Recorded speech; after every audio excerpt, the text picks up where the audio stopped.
Galing dito. Yan. Yan siya. So pwede rin eh. Ito guys, tuturuan ko yung paano mag-transition gamit yung pinoti natin. So ang una nyo gagawin ka ba? Itong hawak mo. So pwede yung ilipat yan. Ito siya. Hugot ka sa likod. Kailangan kasi safe lagi yung handle natin. Hindi pa pwedeng hawakan ng ibang tao yan. Kabaho. Yan. So pwede mo siyang ayan. I-strike mo itong scabbard para makatira ka dyan. Yung ganito. I-strike mo yung scabbard baba and then follow through. So unang-una, kung may gustong umagaw ng blade nyo, diba? So unang hawakan yan handle. Ito. So pwede nyo siyang ilayo. Ito siya. Ilayo, ayan. Ngayon, pwede rin, ayan. Pag i-strike mo yan, boom. Ayan, nakahugot na yung blade mo.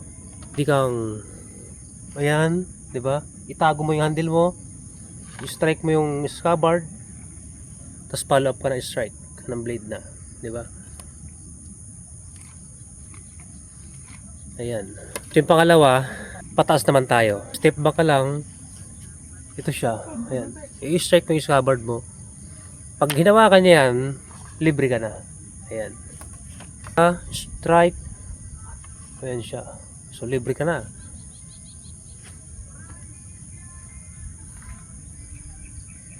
Diba? So yun lang. So yung next naman, so galing dito. Galing rito, diba? So galing dito. Pag gusto mong sa ibang posisyon ka naman, yan siya. Yan. Para hindi ka napapattern ng tunggali mo. Galing dito, pwedeng dito, ayan siya. Pwede rin pataas ka. Pababa naman ikot ito. Yan siya. So pwede siya. Ito, ayan. Strike ka. Boom. Diba? Bang. So pwedeng dito. Yan. So galing dito. Yan. Gusto mo nang mabilis ang hugot. Ito yan siya. Ito.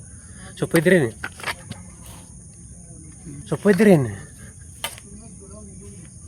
Depende na lang sa iyo kung ano yung nakasanayan mo. Ang binahagi ko pala kabaho, based dun sa lagi kong iniinsayo, lagi kong routine, tuwing may hawak ako na blade. Kasi, so, ikot ko na ganyan, ayan. Sanayin sa yan. Yun. Yun. Sa taas, ayan, lipat. Ayan siya. Yan. Ayan. Diba? Sanayin yung sarili na kabahaw. Na humawak ng blade. Ayan.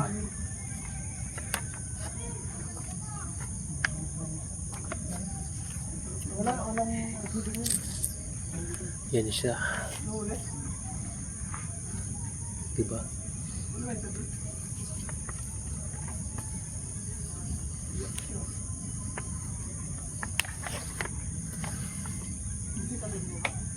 Yan. Yan lang siya. Paulit-ulit nyo lang gagawin. Ayan siya.